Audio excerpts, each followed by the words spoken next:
Hey, this is Michael Gilbert from Flotsam and Jetsam, and you're listening to the Dan Chan Show on Hard Rock Hell Radio. Hey, Michael, how are you, man? I'm doing good. How's it going with you guys? Very well indeed. So how's the situation been in Arizona with the pandemic and everything? It's been pretty brutal. Things are starting to open up here again in the United States. Arizona, we have a governor that lifted all of our mask mandates and stuff, and we don't seem to be having any growth in the cases that have been happening. I ended up having the virus back in January. Wow. And that definitely sucked. Yeah, I actually, so I know how you're feeling. Not fun. Yeah. Wow. I know, it's not good. Not good. So I believe you're in Phoenix, right? What is it with rock stars and Phoenix? I thought that we dragged somewhere like Malibu where the beach is, but they seem to be, they gravitate towards the desert. What is with that? Yeah, I don't know. That's a great question. We had Dave Mustaine here for a while. Alice Cooper, still here. I think it's the golf. These guys like the golfing here. We've got some great golf courses and the weather. Yeah, of course. Is it good weather now today? Oh, it's beautiful. It's I don't know what the translation is, but 82 degrees. Nice. Is it like that all the time? Is it always warm? Picture absolutely perfect. Is it always warm? Pretty much. Yeah. We only have rain for a couple months out of the year. Not even a couple of months, maybe a month and a half. Yeah. And it's not, and it hardly ever gets cold. It's always warm here. Yeah, it's almost a tropical environment. Sounds idyllic. So on to. Have you ever seen a cactus? Oh yeah, of course. Yeah. Not like the ones you've got though. Okay. So the band you're releasing your 14th studio album, Blood in the Water, on the 4th of June. How was the process following up from 2019's The End of Chaos? I mean, I've read that you never stopped writing. So was it an easy situation getting things in order? And was this a pandemic recording? The way it worked out is we were kind of terrified to do another record because we thought that The End of Chaos was successful, and we thought it was going to be pretty hard to top and beat it, And so we just kept on writing. We wrote a bunch of songs again, and AK really focused on choruses, big, heavy choruses that were very, very memorable. And I think that's the thing that kind of topped the last record, as far as the songwritings, when you hear bands say, well, killer, no filler. And the five of us actually feel that way about our record, I mean, in the past that we've released records and there's always something about it when you're like, God, I could have, should have done this better here, there, wherever, But none of us feel like that on this one. I actually went back and listened to it a couple of days ago again, and I was like, I'm really, really proud of this, man. Yeah. I mean, what can we expect from the album? Because I've heard you said that it's like The End of Chaos on steroids. Can you elaborate on that? It is. From the second you listen to, there's only one part of the record where it's going to drop down a little bit. We have a ballad. We wanted to, do a ballad on this song somewhere because all the songs from start to finish are just crushing. Yeah. So, and that's where I get the steroid thing. And it's just like, it really seems like everybody really pumped up their efforts in this, and it just, I don't know, it was, how do you say it? We barreled to what we needed to do. Yeah. That's a bad, I got bad examples right now. Sorry. That's all right. And with the writing, I'm just excited. Yeah, good. I'm super excited about it. I'm sure you're excited for everyone to hear it, right? Oh, yeah. I can't wait. I can't wait till it comes out and I get to hear what people say about it, because I'm really expecting people to like this one more than Chaos. Yeah, that's cool. And do you all contribute to the writing? Yeah, everybody. We have a new member, and he joined a little bit late in the process, so he didn't do any writing on it, which is Bill Bodley. Yeah. But everybody else, strong, and he is a strong asset in writing too, but he just hasn't wrote with us yet. Yeah. So that'll be on the next one. So any specific themes on the album? Any topics within the lyrics? Ooh, a lot of this stuff. They ask a lot about lyrics, and I try to stay away from answering, because my example of that would be like, you ever hear a song that you love, not necessarily a Flotsam song, but just from an artist that you love, and then you find out what he's singing about, what he or she's singing about, and you're like, God, that's not even close to what I was thinking. Really? And it almost kind of ruins it for you, It's in the eye of the beholder. So Eye of the Beholder. Perfect.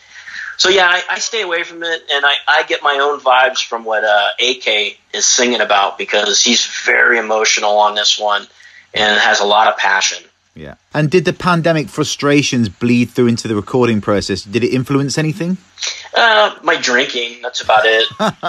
What, more or less? I gained a couple pounds, but I'm trying to work it off now. No, but as far as songwriting and stuff like that, I think being cooped up kind of angered us a little bit more, and the frustration of not being able to tour and connect. Because, man, one thing about touring is I love connecting with the people, like after the shows, talking with people and stuff like that. And it's been it's been over a year, so it's kind of, yeah. But I suppose a coiled spring in the studio can produce some good shit, right? Yeah, yeah. Those frustrations. So I watched an interview of late that mentions how you and fellow guitarist Steve really competed and challenged each other with this record.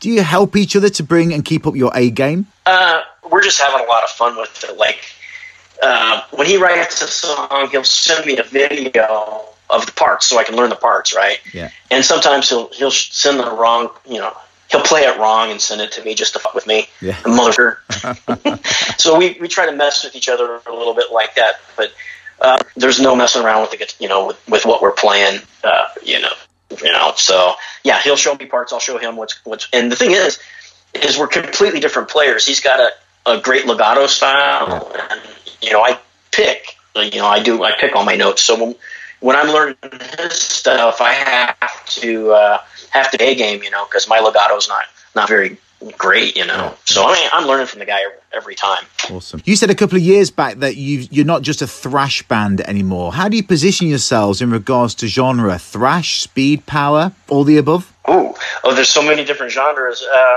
I don't know if we could be considered a thrash band anymore. No.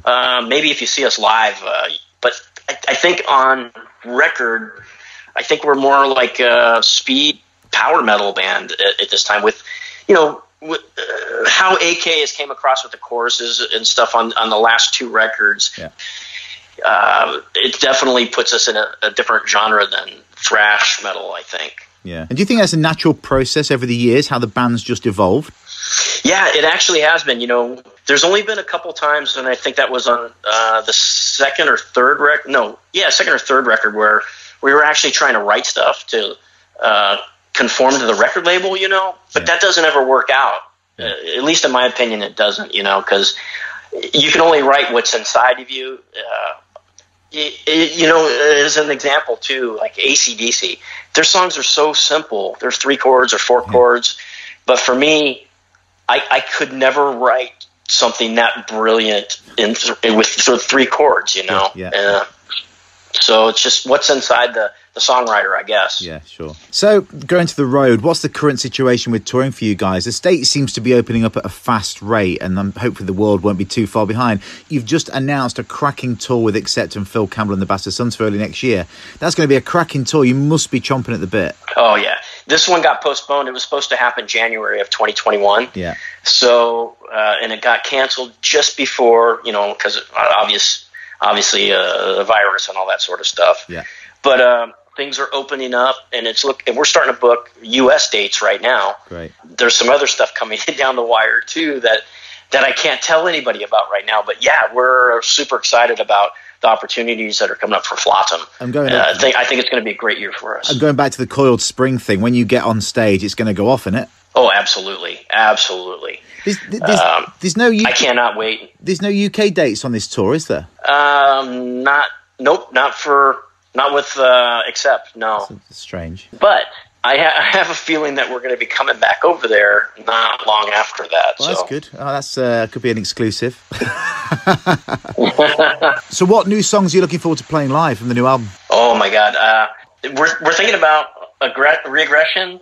Yeah. Definitely the title track, Blood in the Water, Burn the Sky. Those are the 3 offhand that I'm pretty sure we're going to do. Yeah. And maybe Cry for the Dead too, just because there's a lot of people that have previewed the record. They like that song a lot too as a ballad. So yeah, that'd be pretty cool. So history time. Where did the band name originate from? Am I to believe it came from Tolkien, or are you all just useless and discarded objects? It did come from Tolkien. That was back in the day when Newstead was still with us, and he was researching and doing a lot of reading on band names, and that's what he came up with. He was reading that Tolkien book and looked it up and said, hey, this might be kind of cool.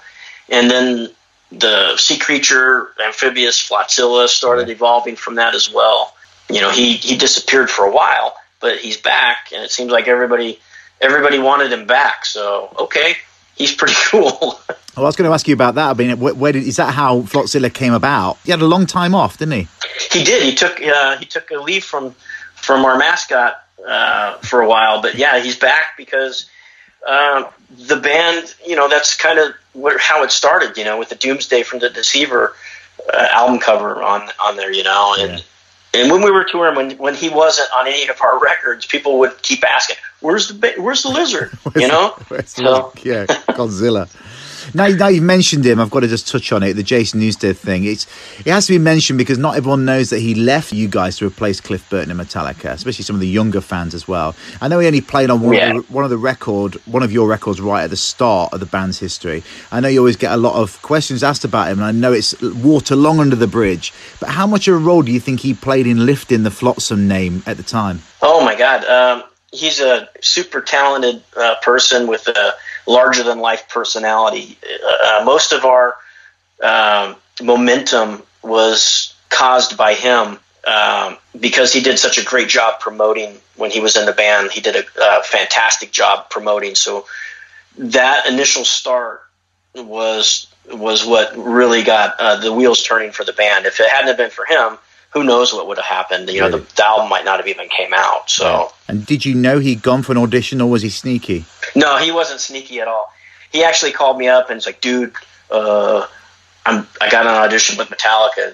Can you jam on some songs with me, just to keep me, you know, keep him all limbered up and make sure that he's playing everything and feels confident?" So, yeah, I went over and jammed with him on, you know, the stuff that he was learning, and I knew he was going to get it. As soon as he told me that, I was like, yeah. So you obviously super pleased for him. Yeah, really happy that he was able to do that. You know, that's a chance of a lifetime. And if he wouldn't have done it, I would have been at him. Yeah, of course. That's the right attitude. So the band has had many lineup changes over the years. You've even left and returned to the band. How was the process for you leaving and then returning? Yeah, I left to do I had some personal stuff. And we had management issues at the time, and I was really conflicting with the management and was just like, peace out, I'm done, guys. Yeah. And, you know, I did my personal stuff, but I still continued to write at home. Yeah. And, you know, one day I get a call from AK saying, "Hey, dude, we want you to come back to the band. What are you working on?" So I played Ugly Noise. That was the stuff that I was working on, and it just started back up again. And Kelly came back, and because he left at the same time I did for the same reasons, a lot of the same reasons. Yeah. Did you keep your eye on the band whilst you were out? No, that's a great question because it's kind of like somebody sleeping with my girlfriend. Ex-girlfriend. You know what I mean? I was going to say that. Yeah. Yeah. So you said recently that the Wacken Festival is akin to the Super Bowl of metal, which leads me to ask, what is your most proudest moment from your long career? I think it's Wacken sitting at the top of that, sitting on stage and looking out to all those people and then just realizing that's kind of a pinnacle, you know? It's like, wow, you know, we haven't sold 10 million records, but we're right here right now where everybody's here. It's like a big, it's the Comic-Con of metal. From an American's perspective, is Europe the pinnacle and home of metal in your eyes? Oh, totally. Europe is definitely... got metal in its veins, I would say that, a lot more than the United States. The United States is catching on, and they're getting, you know, it's catching up, but, man, you guys, or Europe, I should say, is, unbelievable, like, the response that we get. Yeah. You know, here's people are going to sit and watch the band. No, they don't sit. They stand and watch the band with a beer in their hand, you know. Yeah. And you go to Europe, and they're active. They get and That's it. It's a drinking culture. Yeah, totally. So what new bands are doing it for you at the moment? Anything out there that's catching your ear? You know what? I've been listening to a lot of Black Country Communion. For whatever reason, the chemistry in that band, great, freaking great. Glenn Hughes, Bonamassa, oh my God. Yeah. That, and then I'm kind of all over the map. Slipknot, I always go to Slipknot. I love the Gray Chapter. Yeah. It's a great record for me. Yeah. And it's angry. Yeah, that's what you need. That's what you need when you're in the gym. Yep. Do you have any guilty pleasures? A Budweiser, maybe? Golden Drock. Actually, Golden Drock from Belgium. Oh, really? Yeah, I like that Belgian strong beer. Oh, no, sorry. I got to stay away from it. I meant guilty pleasures with regards to music. Oh, okay. My favorite band has been the Dave Matthews Band for a long time. Really? Yeah. But I'm kind of fading away from it because he made a bunch of political posts and he chose a side in our government. And that really turns me off when musicians do that. You know, they have a platform and I think they have a responsibility. And I just think the responsibility is letting, how do I explain this? Is giving to your fans a way out of their hard day. By being able to listen to music. So I don't want to know his political views. I don't want to know any political views from Slipknot or anybody. Just play some music. Yeah, do your job. Well, the thing is, it's weird that Dave Matthews has never really found his way over to Europe. No, it's weird. Last time I was over there, he had concert dates, and we were. He was like in the same city as us, and I was trying to catch a show over there, but I couldn't. Yeah, it's weird how he's just not cracked Europe like obviously he's huge in the States. Weird. Anyway, so carrying on. That beard of yours, it's a piece of art, isn't it? How many years was it in the making? And does it get in your soup? It does. It floats. You know what a fishing bobber is? I should put a bobber on it so it floats in the soup because it just... It just kind of like, sinks in there. But yeah, it's a major pain in the ass, but I can't cut it because I'll lose my superpowers. Does it make up for your lack of long hair on your head? Oh yeah, my hair used to be super long, used to be down to my waist, but now it's kind of coming out the other side, out of my chin. I don't know what's going on. So with the same theme of keeping it light, tell me a funny story from your many years. I'm sure you've got a few. Oh man, picking on Steve. My favorite thing to do on tour is picking on Steve. And what, practical jokes? Oh man, practical joke. Oh yeah.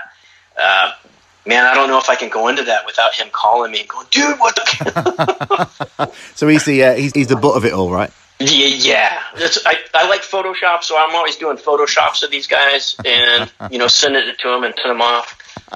They know if I take a picture of them, something's coming down the pipe. God. Well, Michael, thanks so much for joining me today. It's very much appreciated. Wishing you great success with the new album. I'll be seeing you in January in Barcelona. Awesome. Thanks for taking the time and listening to the record and stuff like that. And I hope you enjoy it. And I'm looking forward to seeing you.